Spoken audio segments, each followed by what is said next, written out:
Hello friends. तर आज आपल्याला बघायचं आहे प्रॅक्टिस सेट 1.5 मधला फर्स्ट क्वेश्चन. ओके, आपला लिनियर इक्वेशनमधला 1.5 हा प्रॅक्टिस सेट चालू आहे. तर त्याच्यातला आज आपल्याला फर्स्ट क्वेश्चन बघायचा आहे. तर बघा, फर्स्ट क्वेश्चन काय दिलेलं आहे. 2 numbers differ by 3. The sum of twice the smaller number and thrice the greater number is 19. Find the numbers. Okay, so let's start. आता बघा, तुम्हाला काय करायचं, आपल्याला नंबर फाइंड आउट करायचे आहेत. Okay, find the numbers.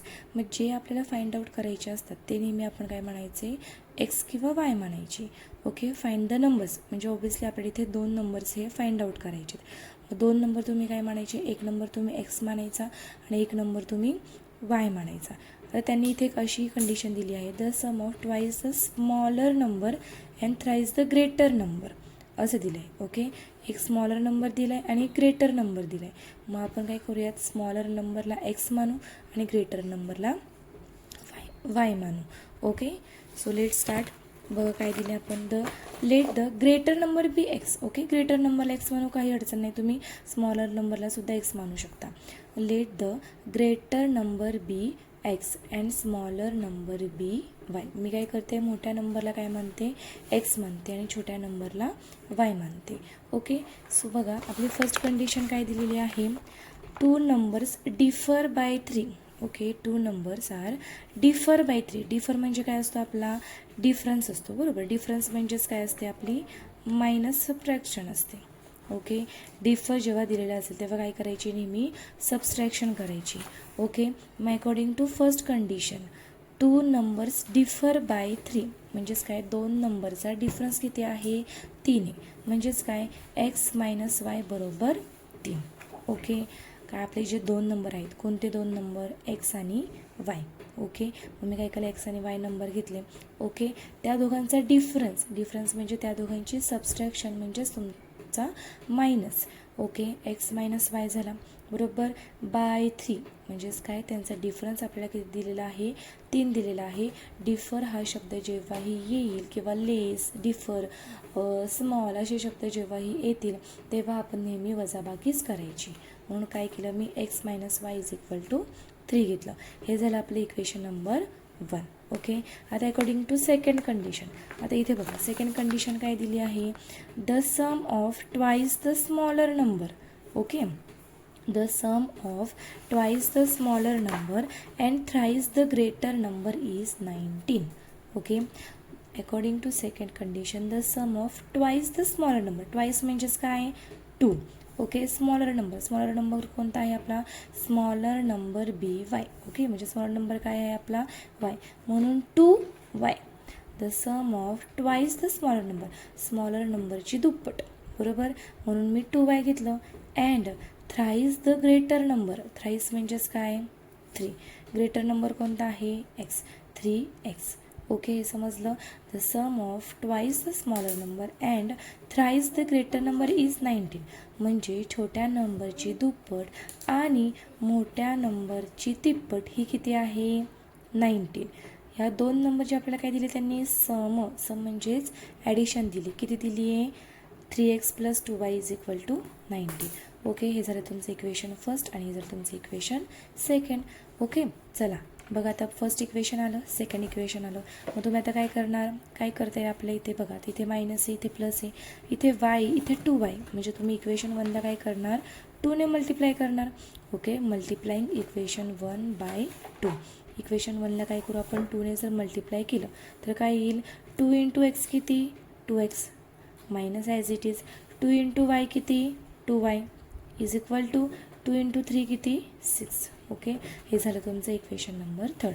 Okay, आता काय करू आपण, इक्वेशन नंबर 3 मायनस करू, कशामधून, इक्वेशन सेकंडमधून. किंवा ॲडिशन करू. ॲडिंग का करायची, तर आता बघा, इथे +2y आणि इथे -2y, बरोबर. +2y आणि -2y काय होतात, जर ॲडिशन केले तर कॅन्सल होतील. जर का तुम्ही सबस्ट्रॅक्शन केली तर काय होईल, त्या दोघांचीच परत काय होणार आहे, ॲडिशन येणार, म्हणजे काहीच कॅन्सल होणार नाही आहे. मग आपल्याला कशाचीच किंमत मिळणार नाही. म्हणून आपण काय करू, ॲडिंग इक्वेशन 2 and 3 करू. काय होईल मग, 2y कॅन्सल होतील. ओके बघा 3x + 2y = 19 आणि 2x - 2y = 6. ॲडिशन केली तर 2y काय झाले आपले कॅन्सल झाले आणि 3x + 2x किती आले मग 5. ॲडिशन करतोय ना आपण म्हणून 3 + 2 किती 5 = 19 आणि 6 किती झाले 25. Okay 5x = 25. ओके हा 5 इथे एक्सला मल्टिप्लाय आहे तिकडे जाऊन काय होणार डिवाइड होणार. Therefore x = 25/5. 5 5 25. एक्स किती आला तुमचा 5 आला. ओके आता एक्स मिळाला. आता आपल्याला वाय काढायचं आहे. Therefore putting the value of x in equation number 1. इक्वेशन 1मध्ये आपण एक्सची किंमत ठेवू. काय मिळेल आपल्याला बघा. Okay 5 - y. वायच्या जागी काय करायचं आपल्याला फक्त एक्सची किंमत ठेवायची. 5 - y = 3. ओके हा -5 मी ॲज इट इज ठेवते. हा 3 पण ॲज इट इज ठेवते. हा +5 हा इकडे जाऊन काय होणार -5 होणार. ओके -5 = 3 - 5 किती एक पॉझिटिव्ह एक निगेटिव्ह. काय करतो आपण दोघांची वजाबाकी आणि मोठ्याचे चिन्ह. दोघांची वजाबाकी आली 2. मोठा नंबर आहे 5 म्हणून आपण 5चे इथे साईन दिलं. ओके आता इथे पण मायनस आहे इथे पण मायनस आहे मग मायनस मायनस काय होणार कॅन्सल होणार. Therefore y = 2. ओके आता आपल्याला x मिळाला अँड y मिळाला. आपल्याला फाइंड आउट काय करायचं होता find the numbers find out करायचे बरोबर. मग x म्हणजेच काय आपला ग्रेटर नंबर आहे. Okay therefore greater number will 5 and smaller number will 2. Okay समजलं. Okay let start second question. Second question काय आहे बघा.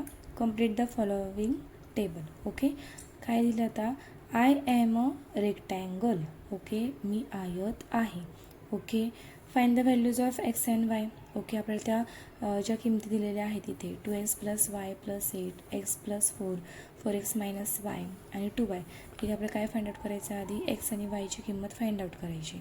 Then we have to find the perimeter and area. आपल्याला पेरिमीटर आणि एरियासुद्धा फाइंड आउट करायचं आहे. ओके रेक्टँगलच्या किमती XY आणि पेरिमीटर आणि एरिया फाइंड आउट करायचं आहे. Okay so let start. आता इथे बघा सगळ्यात पहिले आपल्याला काय दिलेले आहे.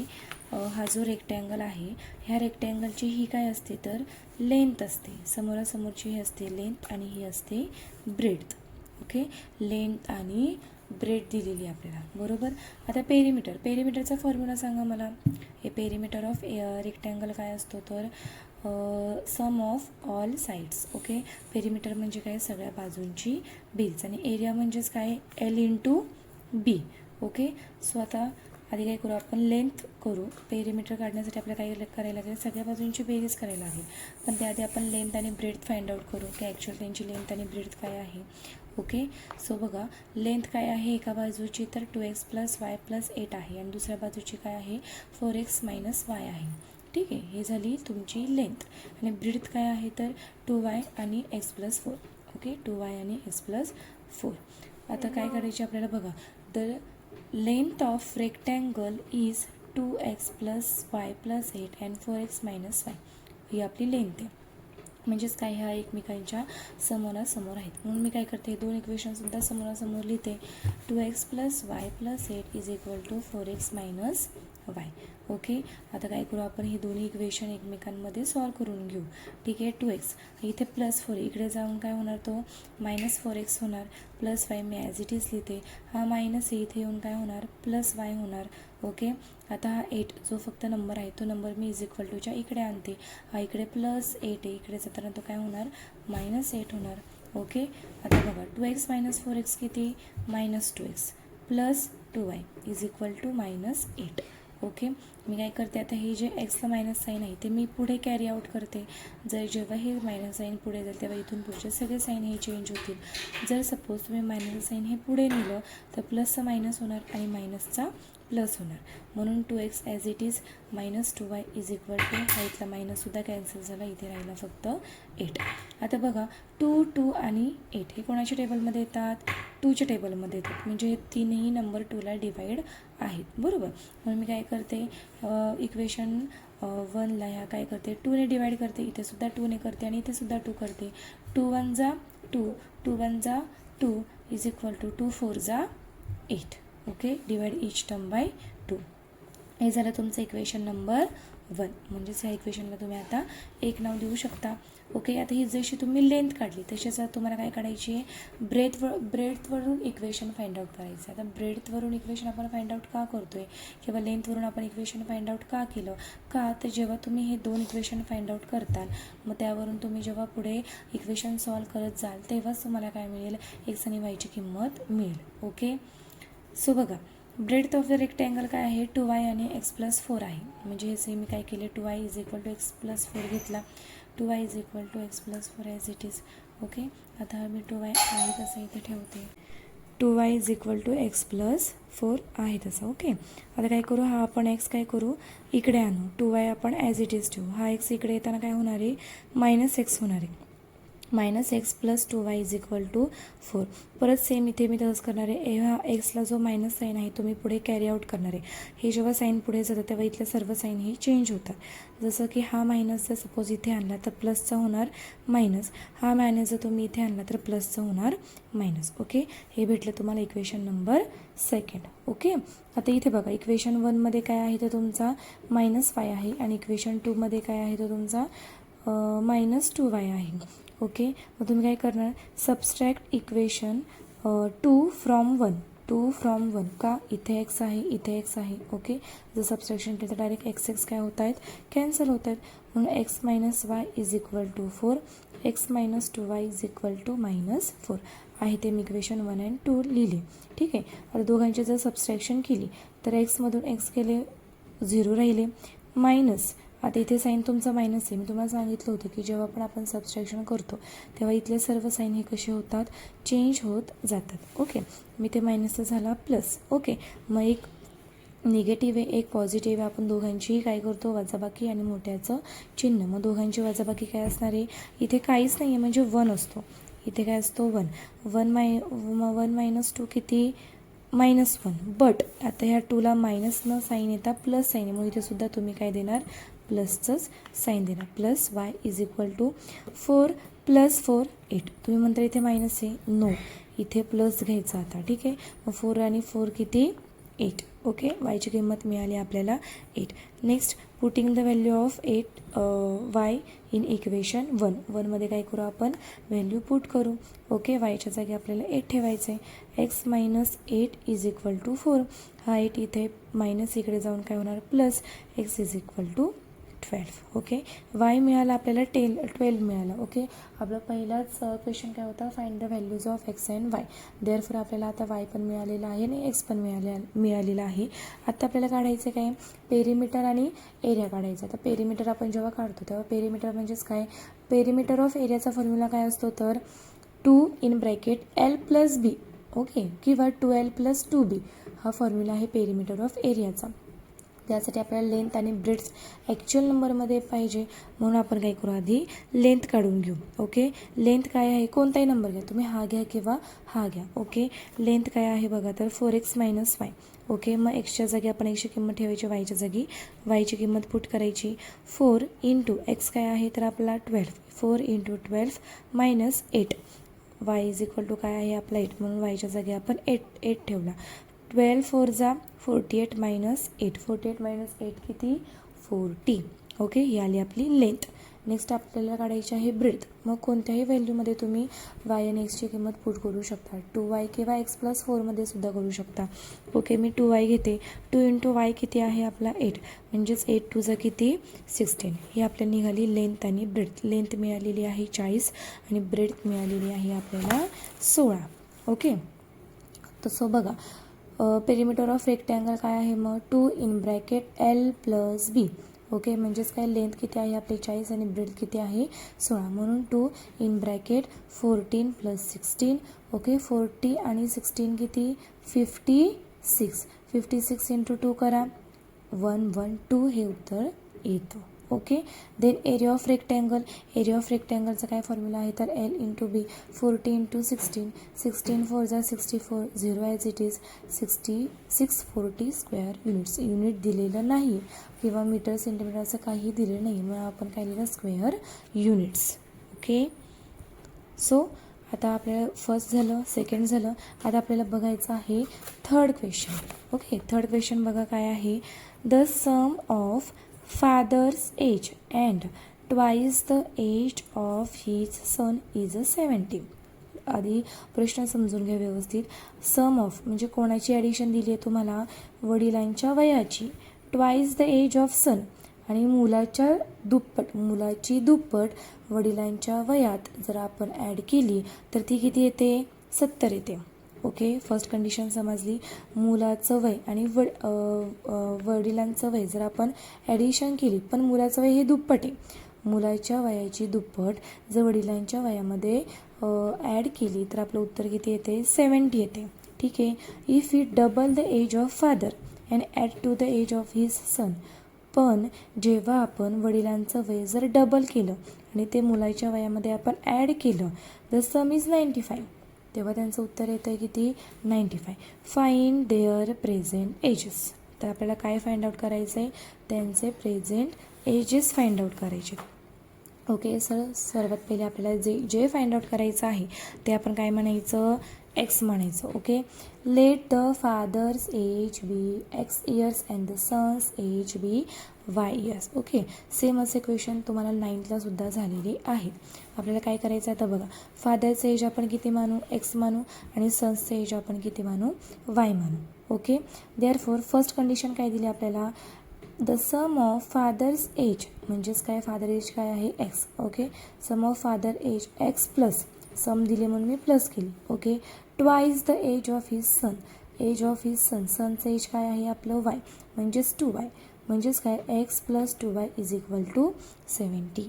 सम ऑफ फादर्स एज म्हणजेच काय, एक्स प्लस ट्वाईस म्हणजे डबल म्हणजे 2 the age of his son, age of son काय मानलं आहे आपण, वाय, म्हणून 2y इज इक्वल टू 70. हे झालं तुमचं equation first. Okay, according to second condition काय दिली आपल्याला, if we double the age of father, जर आपण वडिलांचं वय डबल केलं म्हणजेच काय, according to second condition, if we double the age of the father and add to the age of his son, the sum is 95. जर आपण काय केलं, वडिलांच्या वयामध्ये मुलाचं वय जर परत ॲड केलं तर आपल्याला किती मिळेल, 95. ओके, 95 म्हणजेच काय, आता काय करायचं आपल्याला, वडिलांचं वय डबल करायचं. वडिलांचं वय डबल म्हणजेच काय, 2x, वडिलांचं वय काय आहे इथे, x. ओके, म्हणून आपण काय केलं, 2x प्लस मुलाचं वय काय आहे, y, म्हणून 2x plus y is equal to 95. समजलं. एकदा आपण काय केले, मुलाचं वय डबल केले, सेकंड टाईम आपण वडिलांचं वय डबल केले. जेव्हा आपण मुलाचं वय डबल केले तेव्हा त्यांची सम आपल्याला 70 मिळाली आहे. जेव्हा आपण वडिलांचं वय डबल केले तेव्हा आपल्याला त्यांची सम 95 मिळाली आहे. ओके, हे झालं तुमचं इक्वेशन फर्स्ट आणि इक्वेशन सेकंड. आता काय करू, आपण दोन्ही इक्वेशन ॲड करू. ओके, ॲड का करायचं, मी तुम्हाला सांगितलं होतं करून, जेव्हा तुमचे नंबर सेम असतील, 1 2 2 1 असे अल्टरनेट नंबर तुम्हाला येतील तेव्हा तुम्ही काय करायचं, एकदा ॲडिशन करायची आणि एकदा सबस्ट्रॅक्शन करायचं. मग मी काय करते, ॲडिंग इक्वेशन 1 and 2. इक्वेशन 1 and 2 मी काय करणार आहे, आता ॲड करणार आहे. X plus 2y is equal to 70, 2x plus Y is equal to 95. Okay, X plus 2x इथे काहीच नसतो म्हणजे 1 असतो. 1 प्लस 2 किती, 3. एक्स प्लस 2 प्लस 1 किती, 3y. 3x plus 3y is equal to, ह्या दोघांची ॲडिशन केली तर उत्तर मिळतं आपल्याला 165. ओके, म्हणजेच काय बघा, हे तुम्ही जर आहे असं ठेवलं तरीही चालेल, काही प्रॉब्लेम नाही. पण बघा 3 आणि 165ला 3ने हा पूर्णपणे भाग जातो. म्हणून आपण काय करू, डिवायडिंग इच टर्म बाय 3, प्रत्येक टर्मला आपण काय करू, 3ने डिवाइड करू. ओके, प्रत्येक टर्मला 3ने डिवाइड करायचं. 3 1 जा 3, 3 1 जा 3, 355 जा 165, 3ने 165ला भाग लावा, 55 हे उत्तर येतं. ओके, हे झालं तुमचं इक्वेशन नंबर 3. ओके, आता आपण एकदा ॲडिशन केली, आता आपल्याला करायची आहे सबस्ट्रॅक्शन. Subtracting equation 2 from 1. मी काय करते आता, 2 from 1 आपण काय करू, आता वजाबाकी करू. कोणाची, 2मधून 1 घालवू. ठीक आहे, X plus 2y is equal to 70, 2x plus Y. कधी तुम्ही हे वरती लिहिलं तरी चालतं, काही चेंज होत नाही, किंवा हे खाली लिहिलं तरी चालेल, तुमचं आन्सर हे सेमच येणार आहे. ओके, बघा आता 2x plus 3y y is equal to 95. Okay, मग तिथे काय येणार आहे, आपल्याला सबस्ट्रॅक्शन करायचे, म्हणजेच काय इथले सर्व साईन हे कसे होणार, चेंज होत जाणार. मायनस मायनस मायनस होणार. 1 मायनस 2 किती, -1. ओके, आता इथे काय आहे, प्लस आहे, मोठा नंबर आहे 2, 2ला प्लस आहे म्हणून तुम्ही इथे सुद्धा साईन द्यायचं. प्लस 2 मायनस 1 किती, 1 इज इक्वल टू -25. ओके, आता मी तुम्हाला काय सांगितलं होतं की जेव्हा एक्सला साईन असतं किंवा पहिल्या व्हेरिएबलला जे साईन असतं, जर सपोज प्लस असेल तर काही प्रॉब्लेम नाही, पण जर मायनस असेल तर तुम्ही सर्व साईड पुढचे साईन हे चेंज करू शकता, किंवा तुम्ही आहे तसं जरी इक्वेशन ठेवलं तरीही चालेल, ते त्यावरूनही आपल्याला सॉल्व करता येतात. ओके, पण मी चेंज करते. -x जो आहे तुम्ही आता हे मायनसचं साईन जे आहे ते मी पुढे कॅरी आउट करते. इथे झाले प्लसचे मायनस, मायनसचे प्लस, म्हणजे तुमचं इक्वेशन 4th काय आलं, x minus y is equal to 25. Okay, समजलं. आता इक्वेशन 3rd मिळालं, इक्वेशन 4th मिळालं. Adding equation 3rd and 4th करू का, इथे प्लस y आहे आणि इथे मायनस y आहे. देअरफॉर जर 3rd आणि 4th आपण ॲड केलं तर y गेट कॅन्सल, x काय होणार आहेत, 2x होणार आहेत. ओके, आणि 55 आणि 25चे जर आपण ॲडिशन केली तर किती येणार आहे, 80 येणार आहे. देअरफॉर आता बघा, इथे हा जो 2 मल्टिप्लाय आहे तो इकडे जाऊन काय होणार आहे, डिवाईड होणार आहे, म्हणजेच x इज इक्वल टू 80/2, म्हणजेच x किती मिळाला तर आपल्याला 40 मिळालेला आहे. ओके, नेक्स्ट बघा, आपल्याला x मिळाला आहे. Putting the value of x in equation 3rdमध्ये ठेवू आपण. ठीक आहे, इक्वेशन 3rdमध्ये बघा, x plus y is equal to 55 हे आपलं इक्वेशन होतं. 3rd x मिळालेला आहे 40, मी 40 ॲज इट इज लिहिला, plus y is equal to 55. आता हा जो 40 ते प्लस इकडे जाऊन काय होणार आहे, minus y is equal to 55 minus 40, y is equal to 15. Okay, आता बघा, x आपण काय मानला होता, फादर्स एज मानला होता, म्हणजे तुम्हाला वडिलांचं वय किती मिळालेलं आहे, x बरोबर 40 इयर्स, आणि सन्स एज किती मिळालेलं आहे तर 15 इयर्स. थँक्यू.